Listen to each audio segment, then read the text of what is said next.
Welcome to the final session of this conference. I'm Jim Bettinger. I'm the Director Emeritus of the John S. Knight Journalism Fellowships at Stanford, which in partnership with the Lane Center administers the Knight Risser Prize and Symposium on Western Environmental Journalism. Like others, I want to thank the Eccles family and the Lane Center for establishing this conference. This is my first of these conferences, and I hope it won't be the last. And if I had a hat, I would tip it to Pat Shea, whose brainchild this session was, and I hope it lives up to his expectations. When thinking a lot, one of the things we want to do today is to explore the quality of news coverage in the rural West. Journalism everywhere has been disrupted, and the rural West is no exception. By many measures, the quality of journalism has suffered, and the people formerly known as the audience are dissatisfied. I was thinking last night and this morning about how many sort of themes that emerged yesterday and this morning bear directly on or intersect with journalism. The notion of communication just kept circling through almost every session. Some direct questions were, how can we direct the conversation? How can we communicate so that all people feel they are part of the dialogue? And how can we help people articulate their interests as opposed to their positions? Only a few years ago, Jeff McGee of the Lane Center wrote a story for the center that found that rural newspapers were doing better than their urban counterparts. That may still be the case, but according to a 2015 study of news in the Intermountain West produced by the Solutions Journalism Network, only 1 in 5 people surveyed think their local news is consistently relevant and valuable. There are significant gaps between what people said they are interested in and what they get. And they think that what they get is too negative, too focused on crime, corruption, and poor school performance, for instance. We'll be referencing this study in part today, and I want to acknowledge Leah Todd, who is the study's author, who is with us and I may call on from time to time. So I want to introduce our panelists briefly, and then we'll get right to it. Our goal today is to address 3 overarching questions. 1, what is the state of news coverage in the rural American West? 2, why does journalism in this area matter? And 3, what can be done to improve news coverage? Joining me in this discussion are Elisa Barba, Tasba McCullough, and Kate Schimmel. Their bios are in the program, so I won't give detailed introductions, but as digital deputy editor for High Country News, Kate has worked with the Solutions Journalism Network on collaborations coming out of the study. Tasba is not only the general manager of KSFR here in Santa Fe, which is in the middle of its fund drive, if should any of you be so inclined, but also she has extensive experience in Native American news organizations. She and I are both on the board of the Navajo Times Publishing Company. And Elisa's work with Inside Energy News represents the kind of new platforms that are emerging in this new information environment. I'm going to start by asking each of them to say a little bit about the news organization she works for and what makes it distinctive, and then to assess the state of news coverage that she is familiar with. Kate, why don't you go first? Sure. So I work for High Country News. I expect many of you are familiar with it. It's an organization with really deep roots in the rural West, although it spent about 25 years under a pair of New Yorkers. I would say at the moment, we're in this really interesting place. The region that we love best, the region that we have made our name covering, is the rural West, which doesn't always feel particularly relevant or involved in the national conversation. And we have been in sort of a 2-year process of trying to figure out how to reconnect the rural West with the national conversation, how we can be a part of that, and how we can do that without undermining local news organizations that I really think are the backbone of rural communities and where rural communities need to be getting high quality information. So a lot of my work is about trying to figure out how to bridge these really 2 very different reader groups, the highly rural readers who have sustained us for a long time, and then the increasingly urban readership that's a source of growth for us. And how to do that while also taking the stories of the rural West, including tribes, including small isolated communities, but also recreation and these changing economies to our urban readership and back, and kind of helping those two groups talk to each other. That sort of infiltrates every single moment of my day, which is why it's interesting to be here. So you worked with Solutions Journalism Network coming out of that study, and you talked about some collaborations that you were working on. Could you explain those in a little more detail? What kinds of things did you do? Yeah, so we were a part of a collaboration with a group of newsrooms in southern Colorado and northern New Mexico, looking at how rural communities were addressing their own problems, or trying to, or failing to. And we basically took those stories, we contributed some of our own, we worked with local newsrooms to figure out what we should cover, and then we are moving forward with that project and taking all of those stories, which we're continuing to write, and putting them out to all of our national and regional partners with the goal of helping people understand how rural communities actually work and how they deal with their own problems, because they're not passive.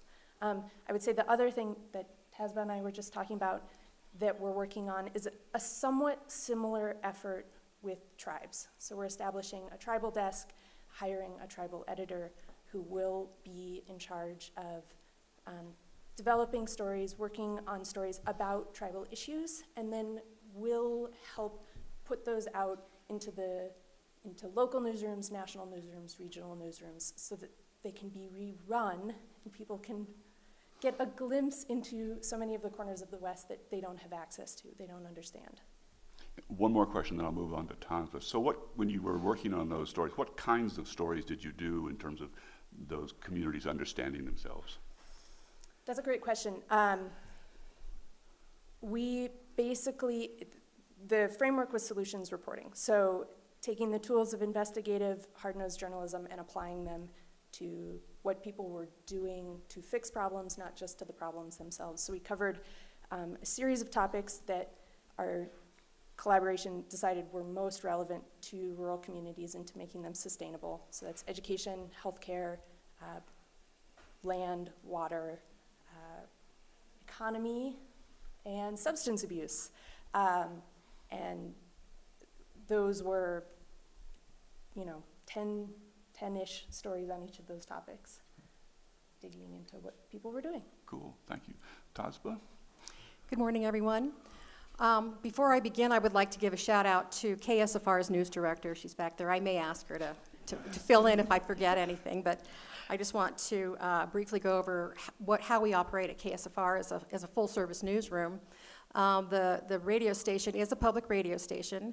It is not an NPR station. It is community-led and community-supported. It's been on the air for 25 years. The past 15 have been under the management of the New Mexico Radio Foundation. And it has been probably 10 or 15 years that it's had actually a news department. And the department is currently womaned and manned by actually Ellen now is the only full-time staffer. And then we have part-timers and volunteers who come in. We recently underwent an analysis of what we wanted to do with our limited resources, some of which come from, I would say a lot of it comes from soft money, from foundations. And the other money that we get is from underwriting car donations, just private donations. And so we're taking a look and saying, how can we maximize the small resources that we have into a more robust news offering. So those of you who live in the area probably have, for the past couple of weeks, heard the new news magazine format that we launched March 6th, which is called Wake Up Call. And it's a compilation of public affairs, hard news, art, soft news, features, and interviews with community members and organizations and businesses. So we hope that model will help us sustain some of the resources, and then we don't have to put so much into the rest of the day. So we're coming out in the mornings with a big news presence, and then throughout the day trying to maintain with the volunteers as well as the part-time staff and contractors. KSFR is kind of luxuriating right now in the fact that we are a small business, but we're providing a whole lot of service for 8 counties here in rural New Mexico. So, of course, we're always taking a look to seeing where the other resources can come from to cover the areas that we need to cover. From the Native American side, I'm pretty Navajo-centric, I'm sorry, but years ago, I managed a 50,000-watt clear channel radio station for the Navajo Nation, and it is the last 50,000-watt clear channel license that was let by the FCC. And during the day, it covers about 25,000 square miles of Navajo land. It's a bilingual station. At night, it reaches 13 states at night, western states. For those who don't, explain what clear channel means. Clear channel means you have to go directional at night because it's so strong that you change your signal around 6 o'clock, 8 o'clock, to protect the other 50,000 watters that are coming from the east. So needless to say, at night we broadcast to New Zealand and Japan and the Pacific Ocean and all places in between. KTNN also has a sister station that was built while I was there. It's an FM station that recently got some translators to come into the New Mexico side of the coverage area. It's a 100,000 watt station. And then the Navajo Times. The Navajo Times has been in operation since it's the largest Indian-owned newspaper. So the Navajos have the largest radio station. It's commercial, and the largest commercial newspaper. So as Jim said, we've been fellow board members on the Navajo Times for a number of years now. But it's got a subscription, about 18,000 people. It just recently went digital. Not too long, so the subscribers are starting to increase as well. I think that when you throw it's of course, a fully operational news staff.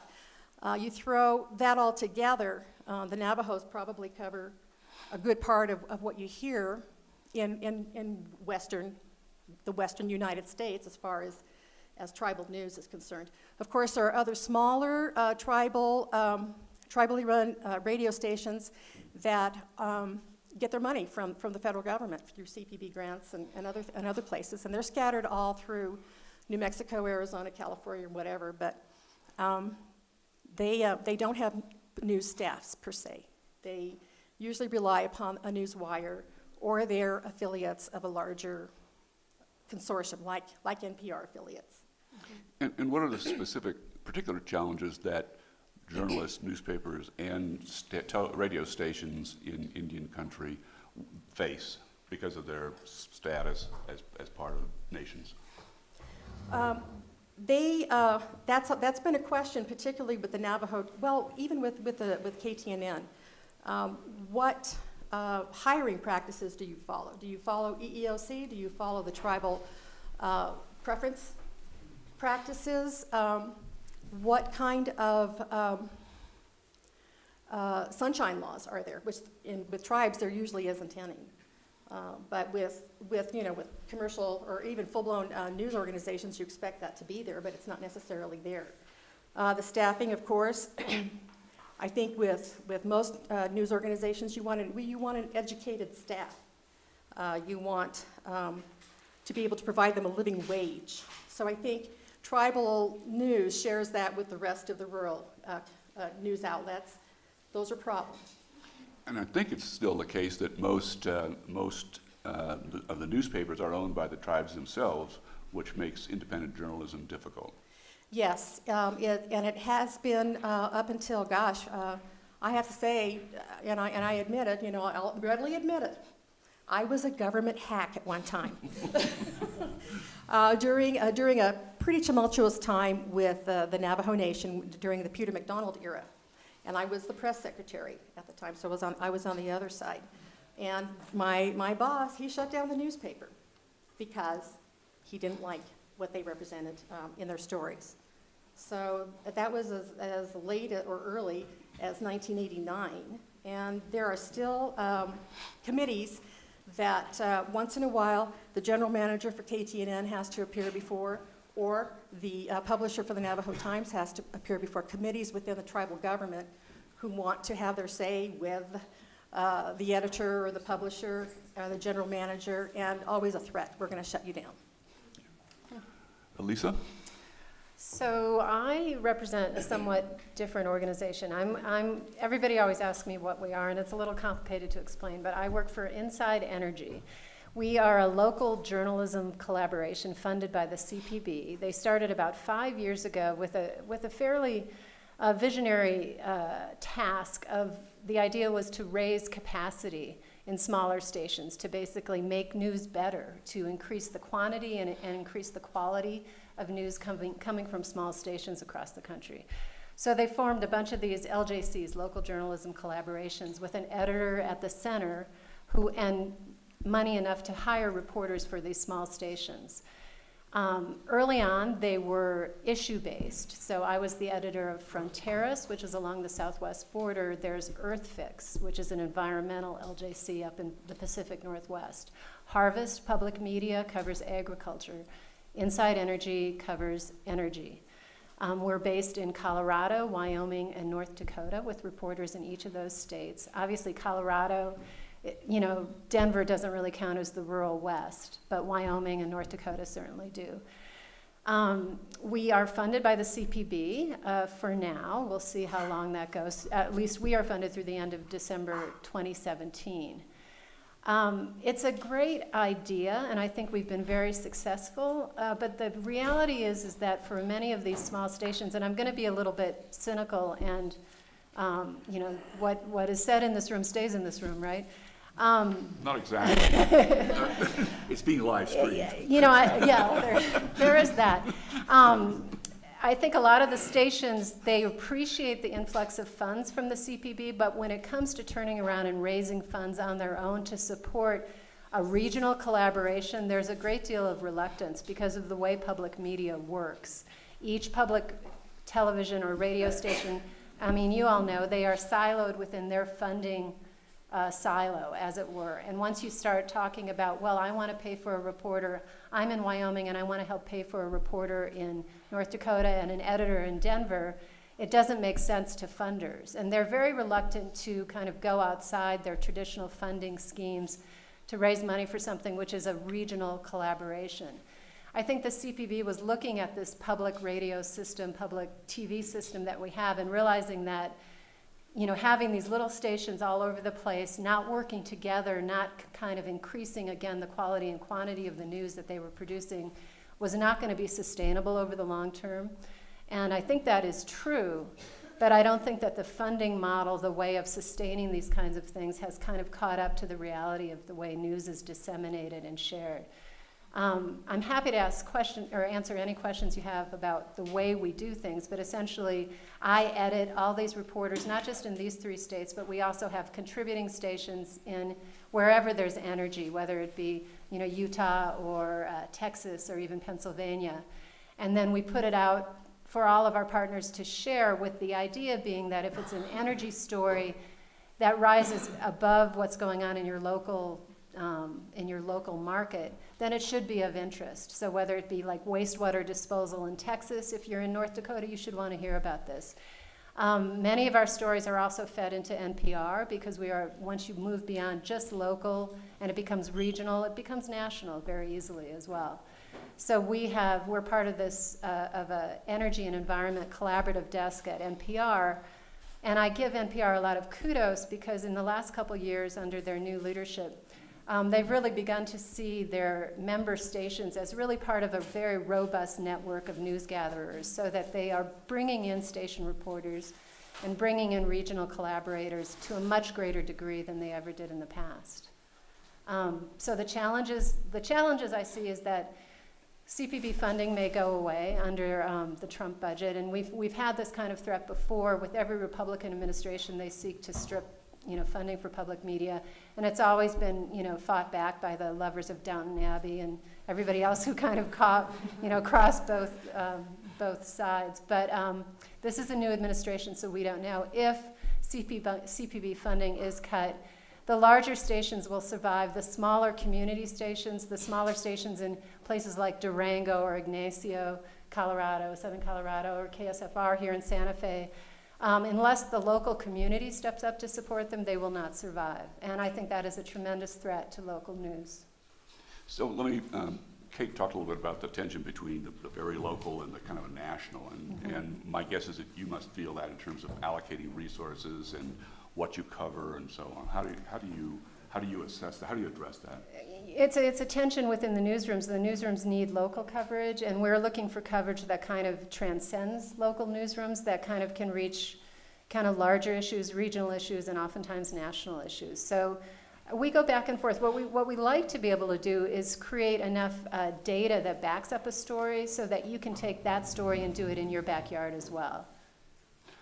Leah, I'm going to put you on the spot. It was Leah Todd, who was with Solutions Journalism Network, who did the study that we referenced. And I would like you just to explain a little bit about the study, what you found, and what the sort of the implications are. There's a microphone right down there. I'm going to stand because I'm 5'1". Yeah, so my name's Leah Todd, and I'm a reporter and also sort of a project manager, project coordinator with a nonprofit group that's called the Solutions Journalism Network. Kate has eloquently explained a little bit about what we do. And in part, it's these sort of collaborative news media projects here in the Intermountain West. This is new for us. Traditionally, we've worked with really big newsrooms, mostly on the coast, Seattle Times, Boston Globe, Detroit Free Press, and on issue-specific, solutions-oriented projects. The sort of frontier that the new territory that we've been charting over the last 2 years, which has been new for us, not new for many people who have spent a lot of time thinking about this, is to try and ask the question of how small communities in the Intermountain West get and use their local news. So what are the main ways that people get information about what's happening in their local community and in their state? So that was the question that drove the study that Jim has mentioned, which was about 6 months of pretty intensive research in 10 rural communities across New Mexico, Colorado, and western Montana. Our primary funder for this work and for the collaboration that Kate is mentioning is the Lore Foundation, which is primarily interested in this question of livability for small communities across the Intermountain West. So with our inquiry, we were really interested in understanding the coverage gaps between what local news people on the ground in our rural communities said they cared about and what was actually being provided to them. So we did a whole series of questions. We interviewed local leaders. We hosted 20 focus groups around the Intermountain West in these 10 small communities where we asked these kinds of questions. What do you care about? And how well do you think your local news outlets, if there are any, are doing in providing you news coverage that, as Jim said, is useful and consistently valuable? And what we found was a couple of things. One is that very few people feel like they're getting the news that they need from the local level, from their local community radio station, from the TV station in their community, or from their local newspaper. They feel that it's too focused on what's wrong with the community to the detriment of the spread of effective ideas. They felt like it was too surface level, news did not go in depth enough, and there was also this big gap between the biggest issue nearly across the board that we surfaced in all 10 of these Intermountain West communities, which was jobs and the local economy. And in some cases, that means we don't have any jobs. I mean, you can't survive in Saguache, Colorado, unless you're a retiree or a starving artist. I mean, there's just not a lot of economy in that town of 500 to sustain a population, and there's no local newspaper that does real news. In other cases, it meant we need jobs that pay a living wage and that pay more than just the local ski hill in Taos, where I live, 6 months out of the year. So jobs by far was the most consistent issue that we surfaced, and yet very little of the news coverage that we analyzed from the local news media outlets in these regions, in these communities, covered the economy and business in any sort of comprehensive way. So I'm happy to talk more, answer questions, but that's some of the high-level takeaways that we found. Thank you. Thanks. So let me turn sort of that. Let's go ahead, Jim.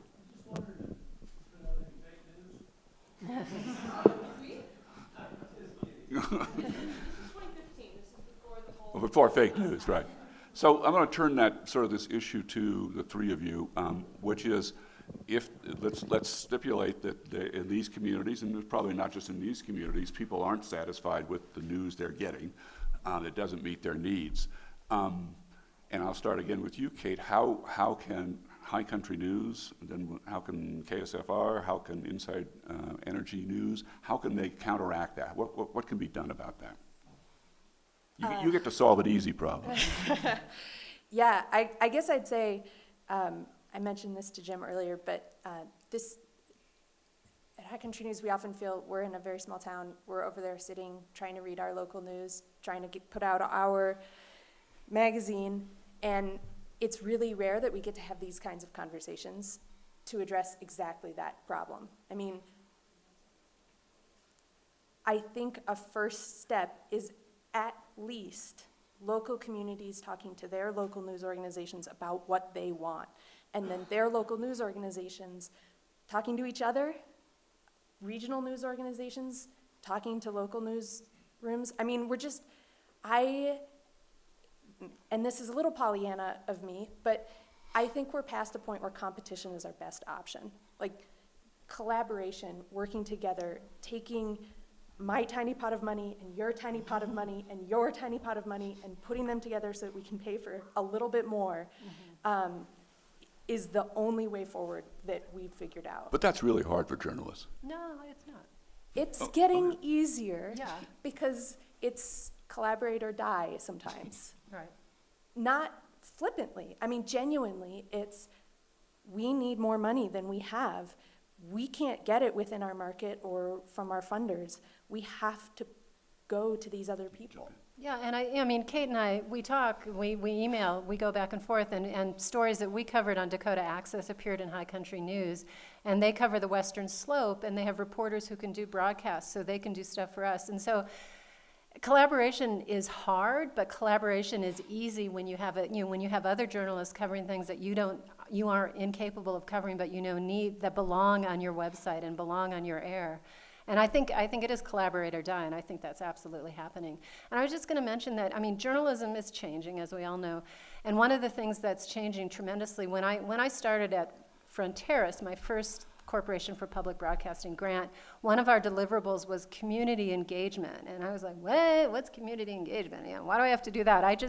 I pick a story, I write a story, I give you a story, and then I move on to the next story. And that used to be the way it was.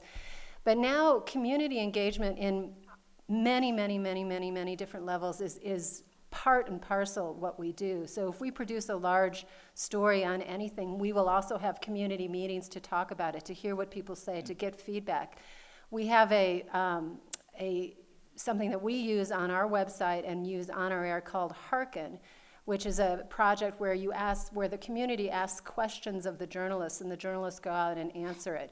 And this is just the beginning of what we're calling interactive journalism, where the community actually plays a much bigger role in what we are doing, so that what questions do you have and what questions can we answer? And I think that's a big part of it. So community engagement, holding meetings, holding screenings, holding discussions. We've held a whole series of discussions across Wyoming, Colorado, and North Dakota about energy issues. And our mission is to get people to care about energy and not to take it for granted, and to realize where their energy comes from, and what choices we make today will dictate the choices we make tomorrow. So we're all about, bringing the community in, and that's a very different role for journalism. Tasba? Well, I think at KSFR, since I've been there 2 full years, have been collaborators with Solutions Journalism. They invited us in. We were the only broadcast outlet that was invited into a consortium of 7, I believe, the rest were print, maybe, I can't remember. Anyway, we're still in discussion with more stories. We have been conducting surveys in cooperation with the University of New Mexico's Anderson School of Management marketing classes. So for the past 2 years that I've been there, we've sent out surveys to the community to find out what they want. Our surveys haven't been particularly defined as far as what kind of news do you want to hear. It's just news. We just want to hear news. So at least we know that, and that's one of the reasons why we're trying to make more of a commitment to staffing up our newsroom and keep it staffed up. We get our news from Reveal. I mean, we go online and get some, the news distributors out there. We bring stories in as much as possible. Ellen, you can jump in if you want any time to, talk about, what else. We National Native News, we were carrying that for a while, but I think collaborations are the way to go. And I was recently at a collaborative meeting that was called by the Asian Journalists Press Association or Journalists Association. And they've got a grant from Kellogg to come into New Mexico this year and talk to news organizations about helping a project under juvenile justice. So that has a theme to it, and everybody can get on board behind that. But I heard in that meeting that idea of news organizations competing with each other. So I think all the women were going, yeah, we can help each other. And some of the guys that were, the guy reporters were going, no, we want to stay competitive. So, but I do agree. That's so unlike men. I know. But I do agree that more collaboration is needed.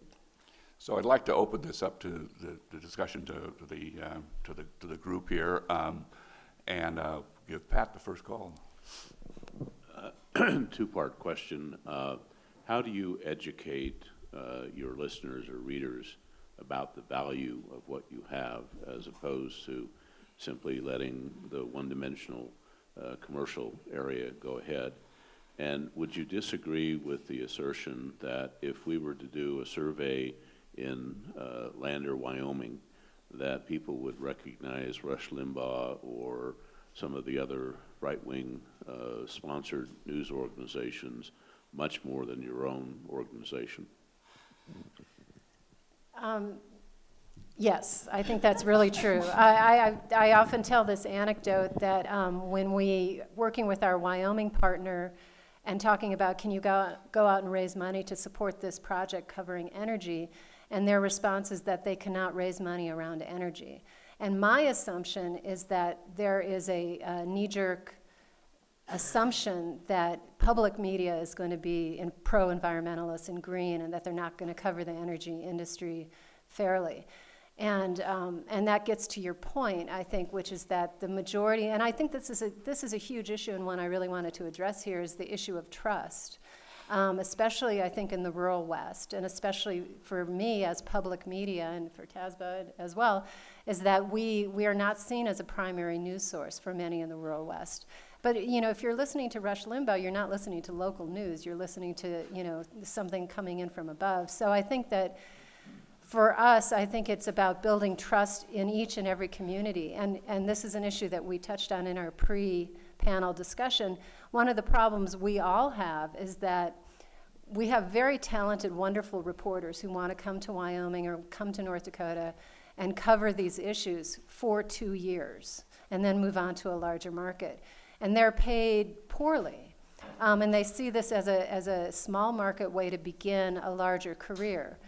Rather than being, I think, effective local journalism are people who are part of the community, embedded in the community, committed to the community, whose kids go to school in the community, whose spouse works in the community and can find a job. So, that goes to the larger issues of the health of rural communities, of how do we create a healthy news organization that can stay there and that can keep people there. So it's building trust.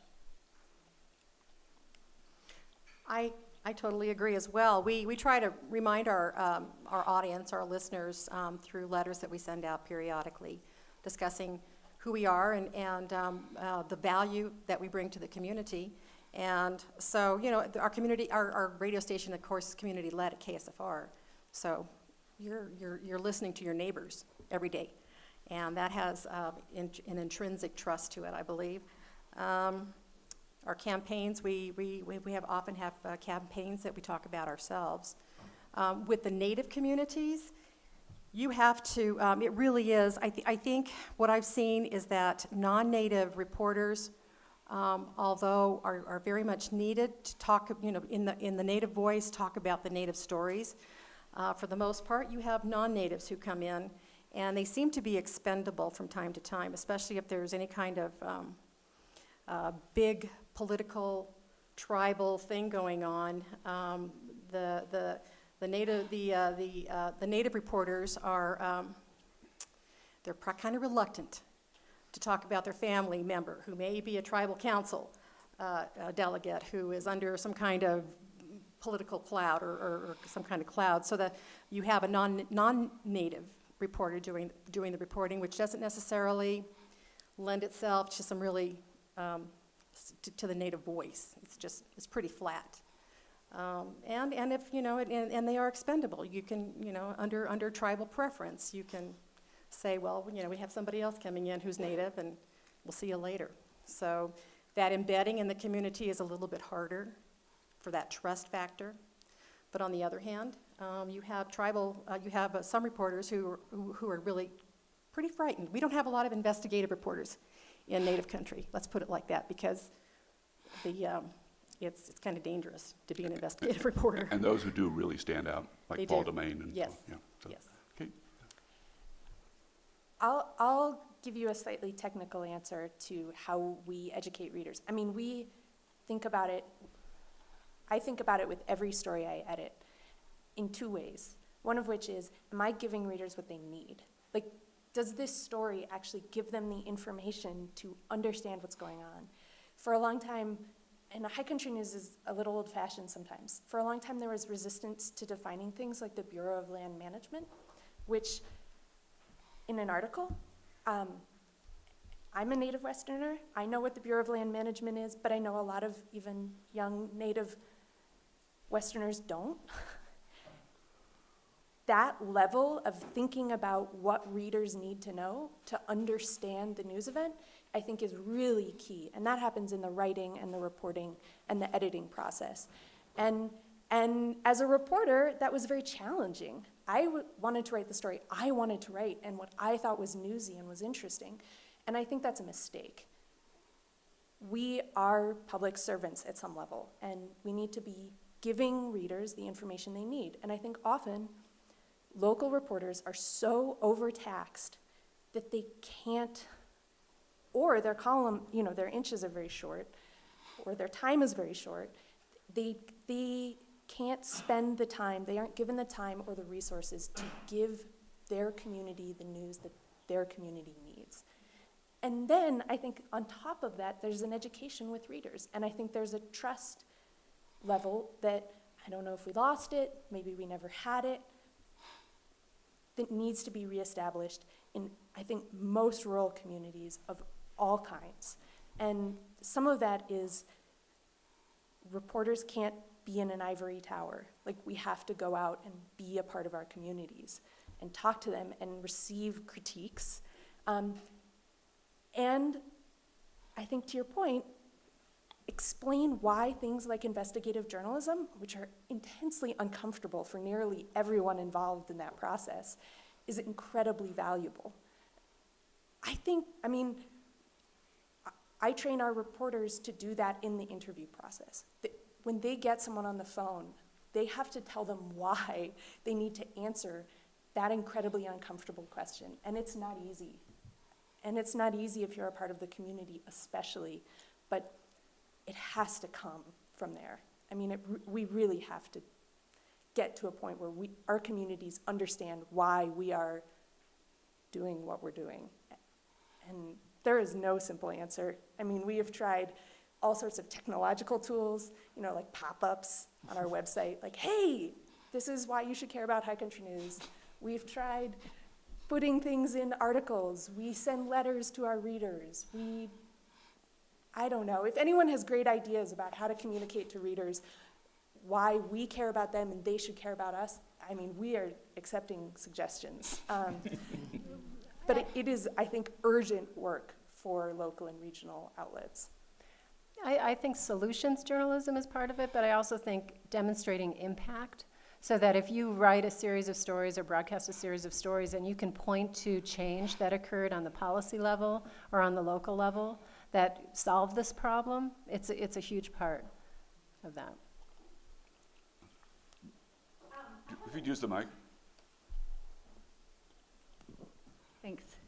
I've been involved in youth media and teaching, and there are a lot of real successful youth media projects where youth are trained in journalism. I've been involved in radio journalism with youth on the two coasts.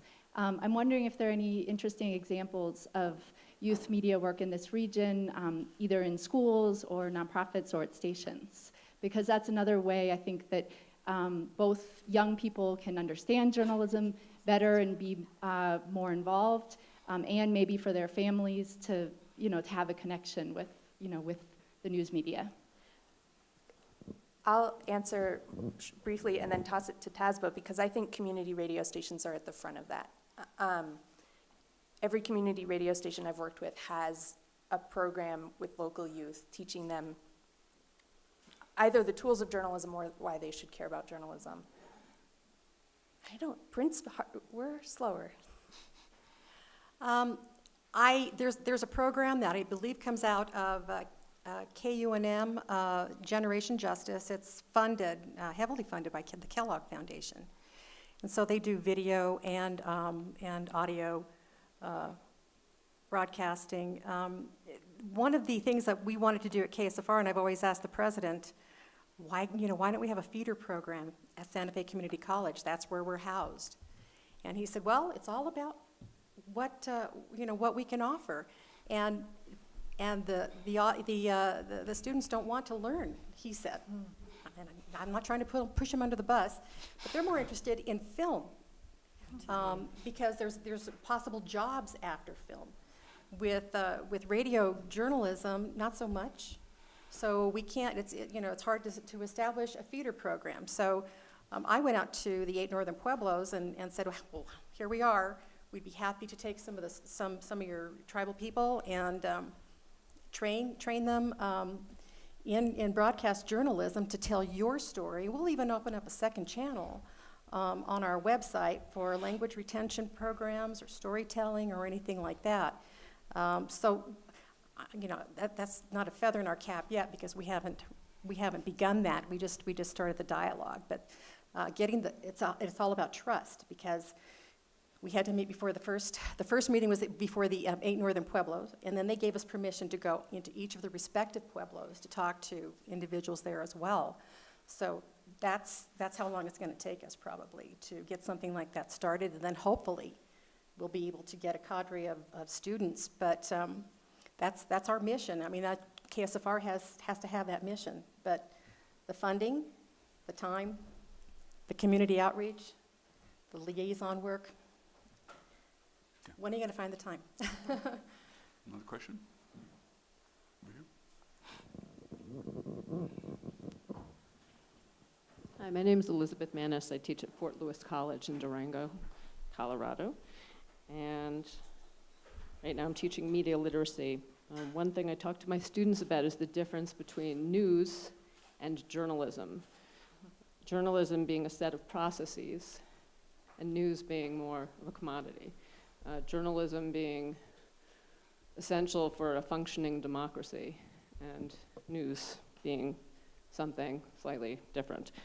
I'm sure many people will disagree with me on this. Anyway, my question is a little bit of a thought experiment. If you each had a choice for your organization and its reach between the local rural community, where you are, in most cases, physically situated, a national readership, or an international readership, which of course the internet gives you or allows for, assuming someone has those technologies and can tap into it.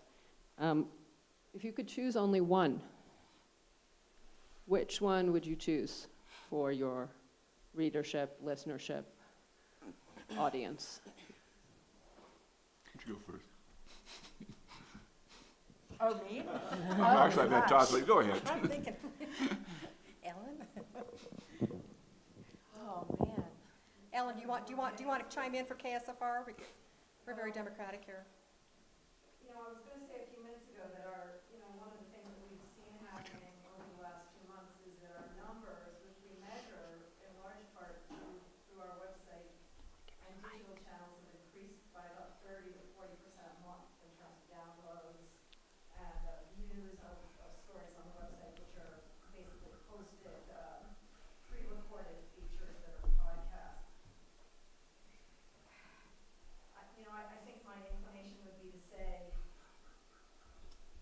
in Santa Fe, local rural is not exactly a description of the listening audience because so many of Santa Fe's residents and listeners are not necessarily local, let's say. They live here and they live someplace else. So really the issue gets a lot more interesting when you get outside of Santa Fe to the other 7 counties that we reach. And we're engaged in an ongoing process of trying to identify where and how deeply embedded we are in those communities. I personally, with all due respect, see it as somewhat of a false dichotomy because of the world that we live in. Yeah, I agree. It's really hard to isolate a listenership when an entity, a media entity, has a website. And when some of the producers for the media entity are working, as is the case with KSFR and our collaborations, in other contexts that give them a wider or national listening area. Is your question what's more desirable or what is more practical or how it would change the news coverage, or can you say more about what you're hoping to get out of this project? I don't know that I thought through it long enough because it formed while I was listening, but I'm thinking more of who the envisioned readers and audience listeners and so forth are. It's a webcast. I'm wondering who the readers are. If it's an editor or a writer to reader relationship that is out there, or what. I started thinking about it when Kate was talking about high country news and the national, whether they are part of the West and to the extent that the West is part of the national discourse. And so I'm wondering just, Yeah. where do you want your discourse to be about your communities to be circulating exactly? And to what, my question is a little bit like yours, it's to what end? If you want to be more part of, on the national radar, however you put it, whatever metaphor, what do you, why? Why? I mean, these are pretty basic questions, but what is it you hope to get out of, say, being more embedded within the national discourse? Is that, I'm wondering, what is it worth to you if you draw the circles locally? And we're, I suppose, in a post-regional model anyway, Yeah. right? We're post-territory in many ways. But the law and the laws that undergird all these organizations, are rooted in that. So I don't know. I mean, I'm more just trying to work through what they think. So I'm going to let Kate and Elisa address this and quickly, and then I have one last round of questions. So, I think one very basic answer is that many policy decisions that affect the rural West are made at national levels or regional levels or at local levels, but at a distance from these other locales.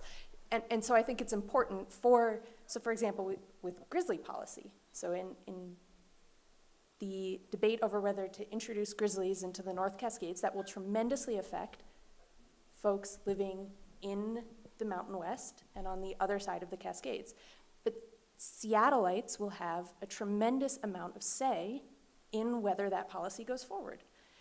It's very important for every single one of those communities to understand what's at stake, what the different arguments are, what the science is.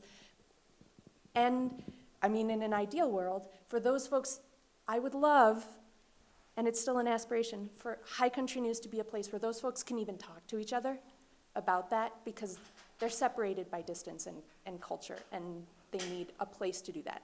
So that's the dream. At the moment, what we're trying to do is at least get the information into their hands. And I mean, it's hard for me to say. I mean, I think about this as I'm editing stories. Someone in Seattle needs a different kind of information than someone in Ellensburg. They have different backgrounds that they're coming to that information with. And you can't perfectly address both their needs, but you can try. And you can try and be a hub for getting them the information they need about policies that affect all of them. And first of all, it's not practical, unfortunately, for most of these organizations to be just serving a local audience. Most of these smaller local communities do not have the resources to support a vibrant, strong, high-quality news organization. And I think a good local story is a good regional story, is a good national story. Not always, but in the best of all circumstances. You want to add anything to that? No, I was just going to say, from a practical standpoint as well, who supports us? And it's the local people. So that's. So we have just a few minutes left, and what I'd like is for each of you to, on a scale of pessimism, optimism scale of 1 to 10, give me a score for how pessimistic or optimistic you are, and what leads you to that score. And this time I'll start at Priscilla. I mean, you hit me at a time where our funding runs out in December of 2017, and the CPB is about to be defunded.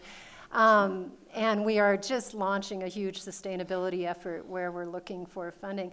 I think that the recognition nationwide that we need good quality investigative stories, we need stories from rural communities. I think that there's a growing recognition that this has been a gap, and I think that I am an 8. All right. On Maybe the a 7. pessimism, or? No, 10 being optimistic. Wow. Yeah. You're scoring a little lower?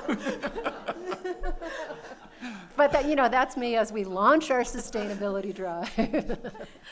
Done. Well, personally, I'm an optimist, but realistically, being a manager and being responsible for the finances, I'd say I'm a 5 today. After the fundraiser, maybe I'll be a 6 tomorrow. But I think I've watched news, journalism, the whole industry for a long, long time now, and I think we're living in a really crazy time, and I think it's because we don't know. We don't know.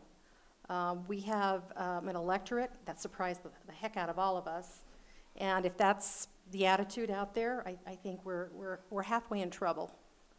So that's my story, and I'm sticking to it. Kate? I'll hold it down for the pessimists. I'm pretty sure High Country News will survive. I mean, we've been scrappy for 46 years. We'll be scrappy for another 46. And we have some numbers that make us optimistic. As far as the success of rural news, I mean, I couldn't do my job if I didn't spend some time at 8. But I spend a lot of time at 2 or 3. And it's hard. It's hard to see how local communities will get the news that they need, and High Country News and regional outlets can't do all of it, and the locals are really struggling. And in some ways, public media has been insulated, and we don't have anyone from a commercial outlet up here, but I rely on them. I rely on them as a reader and as a reporter, and if they go away, I think we'll have a hard conversation as a country about what we're going to do without them. Yeah. I agree. I personally come out on the optimism scale. To quote Marty Barron, the executive editor of the Washington Post, I'm an optimist because there's no reasonable alternative. Why else would you come to work each day? Yes, So yes. I want, Jim, can I just throw a spanner in your works? We have our first questions from the live stream. oh, okay. Mike Marcotte, who you know. Oh, yes. Yeah. So Mike Marcotte asks, well, he has two questions, but I'm going to go with the second one. It starts with a statement, as all good conference questions do. Thanks, Mark. In my study of the health of the local news ecosystem of New Mexico, we're finding the underlying problem of poverty and illiteracy are barriers to a robust media system. To what extent can media overcome this problem? Some say video communication may be key. To what extent is that an ineffective strategy? Thanks, Mike. Well, we do video. We were the recipient of another CPB grant to increase the video output among radio stations. And we have produced a lot of video. I think Facebook video is very effective. I think radio is effective for an illiterate population, frankly. And I think that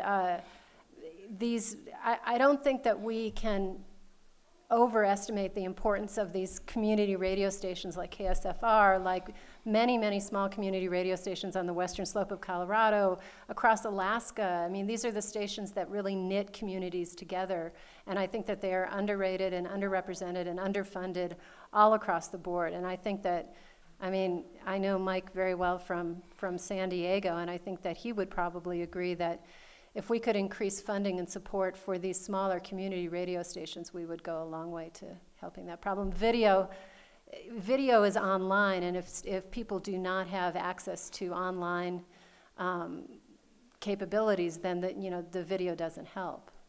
So, Want to add to that? Well, I agree as well that radio needs to stay robust or at least stay on in the rural communities, because the grandmas and grandpas out there who don't have internet, you turn it on, and you have to have a signal that goes like an AM signal that will bounce around better than that FM signal. So if you really want to serve everyone in the community, you have to keep that radio robust. It's surprising to me that there are so many natives that are using the Facebook. I mean, that's how there was a cadre of us. Journalists, or former journalists and news organizations during the DAPL, the Standing Rock standoff, who were trying to get people to notice the story. And thankfully, Amy Goodman went out there. She was one of the first major news outlets that went out there. But we had to sort of come together and say, let's just post everything that's coming out of there on Facebook. Mm-hmm. No matter who puts it out, the people who were up there that we know were putting it out. But any kind of video, any kind of commentary, because no one was picking it up. So that's why I'm saying I'm surprised that many people had internet to do that. Yeah, I think radio is a huge part of the solution, more so than video. But I do think that you go to where people actually get information, whether they're highly educated or not. And I am not a Facebook fan, but that is where people get information, and so that's where you go to give them information. Okay. I want to thank our panel, Kate, Tasba, and Elisa.